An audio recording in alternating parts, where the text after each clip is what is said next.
Nine Bullets Club unveiled their team jersey ahead of the upcoming Rakhal Memorial Shield starting July 15.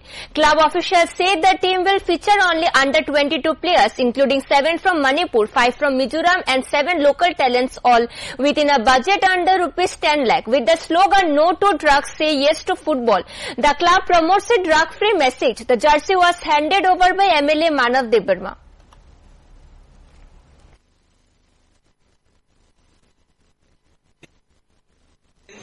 আমাদের club president Bhaswati Debbarma মহোদয়া রয়েছেন, আমাদের club secretary Apu সরকার সুর এবং আমাদের প্রিয় দাদা এবং এই পাড়াতে থাকে উনি, আপনারা সবাই পরিচিতি আছেন, মানব দেববর্মা এমএলএ গোলাঘাটির। উনি আমাদের এই বছর জার্সি স্পন্সরশিপ আমাদেরকে দিয়েছেন। পাশাপাশি আমরা এই বছর আমাদের বাজেট 10 লাখ টাকার নিচেই রেখেছি, কারণ আমাদের ক্লাব আমরা সংস্কারের একটা আমাদের এখানে কাজ চলছে, সেই কারণে আমরা এবার 10 লাখ টাকার নিচেই বাজেট আমরা রেখেছি। আমাদের মধ্যে মণিপুরের প্লেয়ার 7 জন রয়েছে, এখন অব্দি 2 জন এসেছে, লিগে 5 জন এসে আমাদের এখানে যোগদান করবে।